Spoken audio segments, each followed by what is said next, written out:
आज के online class में सभी बच्चों का हार्दिक स्वागत और अभिनंदन है। आज हम लोग कक्षा 12 में संग्रहित गद्य खंड के अंतर्गत अशोक के फूल, जिसके लेखक आचार्य हजारी प्रसाद द्विवेदी जी हैं। प्यारे बच्चों, आज हम लोग इस वीडियो में अशोक के फूल पाठ के सारांश पर चर्चा करेंगे। तो आइए प्रारंभ करते हैं। अशोक के फूल, आचार्य हजारी प्रसाद द्विवेदी। आचार्य हजारी प्रसाद द्विवेदी द्वारा लिखित अशोक के फूल एक श्रेष्ठ ललित निबंध है।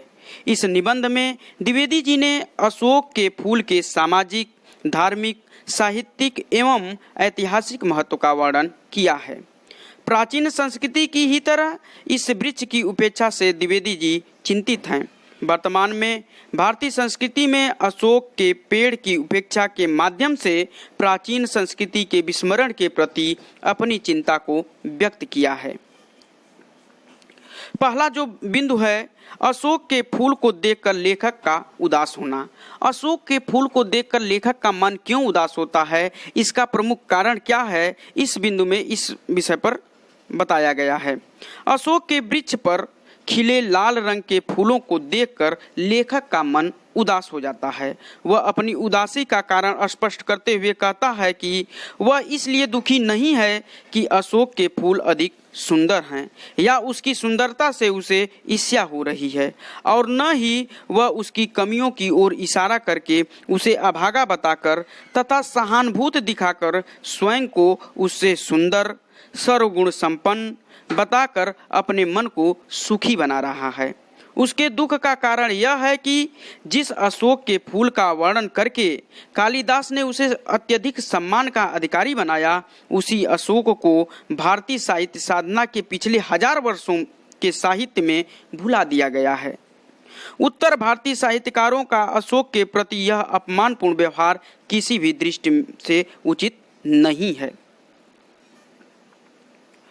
दूसरा जो बिंदु है, भारतीय संस्कृति विश्व की अनेक संस्कृतियों का मिश्रण। लेखक ने भारत को विचित्र देश माना है, क्योंकि यहाँ की संस्कृति विश्व के अनेक संस्कृतियों का मिश्रण है। भारत में समय समय पर अनेक जातियाँ असुर, आर्य, शक, हूण, नाग, गंधर्व आदि आईं और यहीं पर बस गईं। ये जातियां यहाँ पर रहकर वापस चली गईं और अपने संस्कृति का गहरा प्रभाव भारतीय संस्कृति पर छोड़ गईं। इन सभी का भारतीय संस्कृति के विकास एवं समृद्धि में उल्लेखनीय योगदान है। आज समूचे विश्व में हिंदू रीति नीति के नाम से जो भारतीय संस्कृति प्रसिद्ध है, वह वास्तव में आर्यों और यहाँ पर रहने वाले अनेक दूसरी जातियों का मिला जुला रूप है। इसमें विभिन्न जातियों की संस्कृति का मिश्रित रूप दृष्टिगोचर होता है, दिखाई देता है। तीसरा जो बिंदु है, सामंती सभ्यता एवं परिष्कृत रुचि का प्रतीक अशोक। अशोक का जो वृक्ष है वह सामंती सभ्यता का प्रतीक है। इस बात पर लेखक ने बल दिया है। भारतीय परंपरा में अशोक के फूल 2 प्रकार के होते हैं, श्वेत एवं लाल पुष्प। श्वेत पुष्प तांत्रिक क्रियाओं की सिद्धि के लिए उपयोगी है, जबकि लाल पुष्प स्मृति वर्धक माना जाता है। द्विवेदी जी का मानना है कि मनोहर, रहस्यमय और अलंकारमय दिखने वाला अशोक का वृक्ष विशाल सामंती सभ्यता की परिष्कृत रुचि का प्रतीक है। यही कारण है कि सामंती व्यवस्था के ढह जाने के साथ साथ अशोक के वृक्ष की महिमा और उपयोगिता दोनों नष्ट होने लगी। इससे अशोक के वृक्ष का सामाजिक महत्व जो है कम होने लगा। तीसरा जो बिंदु है, अशोक वृक्ष की पूजा। इसमें अशोक वृक्ष की पूजा क्यों की जाती है, प्राचीन काल में अशोक वृक्ष पूजनीय क्यों था, इस बिंदु पर लेखक ने विचार किया है। अशोक वृक्ष की पूजा इन्हीं गंधर्वों और यक्षों की देन है। लेखक बताता है कि अशोक वृक्ष की जो पूजा होती है वह गंधर्व और यक्षों की देन को माना है। प्राचीन साहित्य के आधार पर यह स्पष्ट होता है कि अशोक के वृक्ष में कंदर्प देवताओं का वास है। असल में पूजा अशोक की नहीं बल्कि उसके अधिष्ठाता कंदर्प देवता की होती है। लेखक यहाँ पर इस बात को स्पष्ट करना चाहा है कि असल में जो पूजा होती है वह अशोक वृक्ष की पूजा नहीं होती थी प्राचीन काल में, बल्कि उसमें निवास करने वाले कंदर्प देवता अर्थात काम देवता की होती थी। इसे ही मदनो उत्सव कहते हैं। करें कि उस समय जो यह पूजा होती थी उसे जो है मदनो उत्सव के नाम से जाना जाता था। मदन माने होता है कामदेव, उत्सव माने उत्सव मनाना। तो मदनो उत्सव करें कि वह जो कंदर्प देवता की पूजा होती थी, जो काम देवता की पूजा होती थी, उसे मदनो उत्सव के नाम से जाना जाता था। लेखक का मानना है कि अशोक के स्तबकों अर्थात गुच्छों में वह मादकता आज भी है। भारतवर्ष का स्वर्ण युग इस पुष्प के प्रत्येक दल में लहरा रहा है। अगला बिंदु है मनुष्य की दुर्दम जिजीविषा। लेखक कहता है कि अशोक का जो वृक्ष है वह मनुष्य के दुर्दम जिजीविषा का प्रतीक है। जिस प्रकार मनुष्य जो है जीने की एक दृढ़ संकल्पित रहता है, जीते हुए अपने कार्य को करता है, उसी प्रकार यह जो अशोक का वृक्ष है वह जीने के लिए दृढ़ संकल्पित है।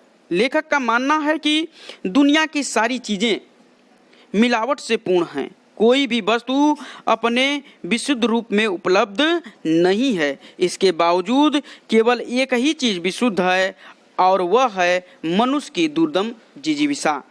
वह गंगा की अबाधित अनाहत धारा के समान सब कुछ हजम करने के बाद भी पवित्र है। मानव जात की दुर्दम निर्मम धारा के हजारों वर्षों का रूप देखने से स्पष्ट हो जाता है कि मनुष्य की जीवन शक्ति बड़ी ही निर्मम है।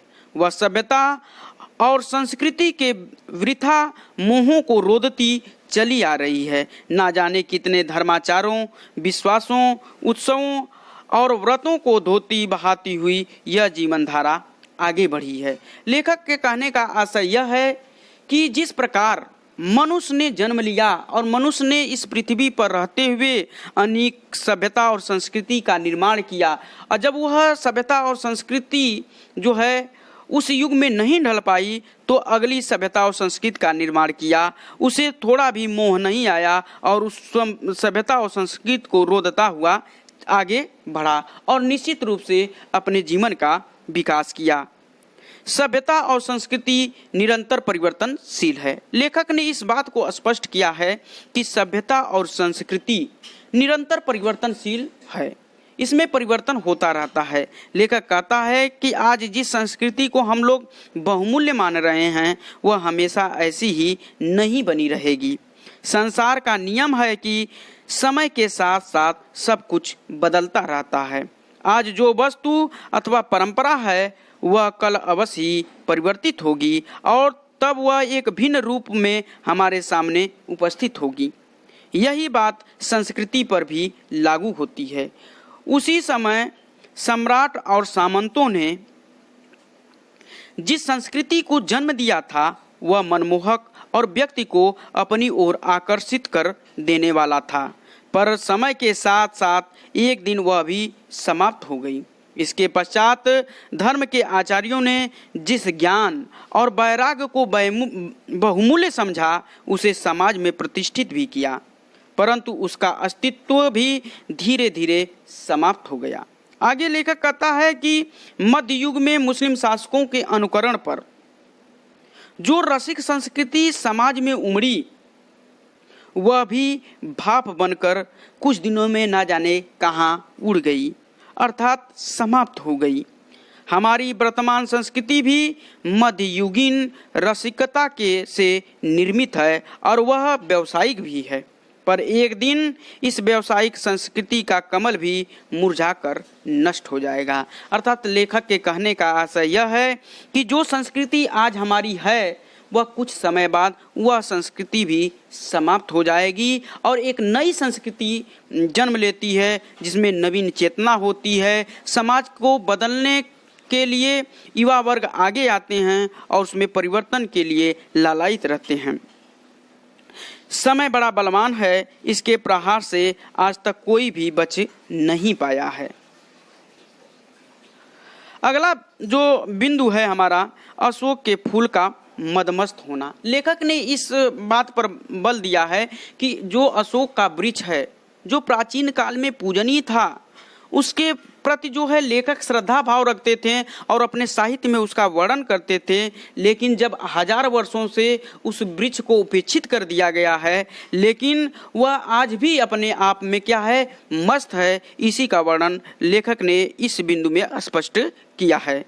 लेखक कहता है कि अशोक का फूल आज भी अपनी उसी मौज में है जिसमें वह 2000 वर्ष पहले था। उसका कहीं से भी कुछ नहीं बिगड़ा है। वह उसी मस्ती में हंस रहा है, वह उसी मस्ती में झूम रहा है।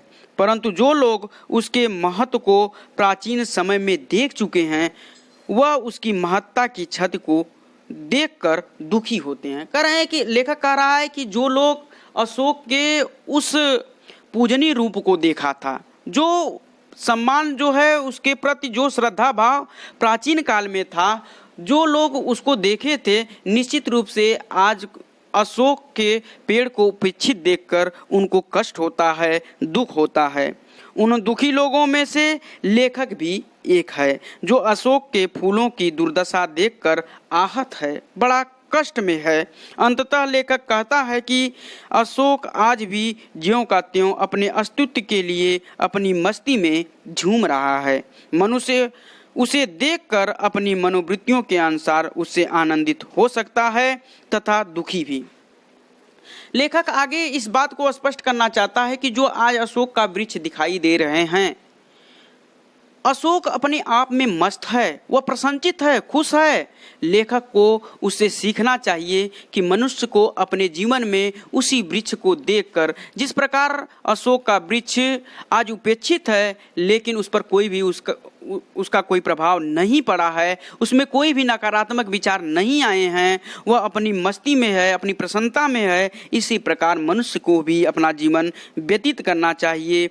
जैसा समय हो उसी के अनुसार उसे आनंदित होना चाहिए और दुखी होना चाहिए।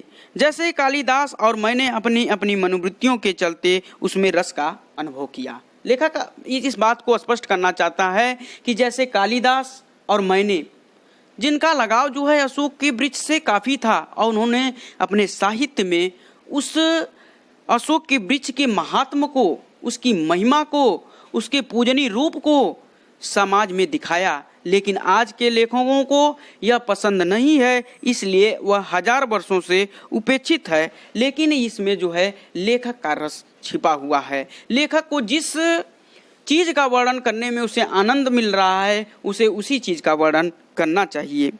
समय बदलता है और हमें उसके अनुसार अपने मनोभावों को संचालित करते रहना चाहिए, न कि उस परिवर्तन को देखकर दुखी होना चाहिए। लेखक कहता है कि जैसे जैसे समय परिवर्तित होता है, जैसे जैसे समय व्यतीत होता है और नए समय का आगमन होता है, व्यक्ति को अपने मनोभाव को भी समय के साथ बदलना चाहिए। जैसे ही मनुष्य अपने समय के साथ अपने को परिवर्तित कर लेगा तो उसे जीवन में कभी भी दुख नहीं होगा। यदि वह उस परिवर्तन को स्वीकार नहीं करता है और उस समय के साथ परिवर्तित नहीं होता है तो निश्चित रूप से मनुष्य अपने जीवन में क्या होता है, दुखी होता है। प्यारे बच्चों, इस प्रकार आज हम लोग अशोक के फूल जो आपके पाठ्यक्रम में संकलित है, इसके सारांश को हम लोग देख लिए। इससे संबंधित जो अभ्यास प्रश्न होंगे उसे अगले वीडियो में उस पर चर्चा होगी। आज बस इतना ही। धन्यवाद।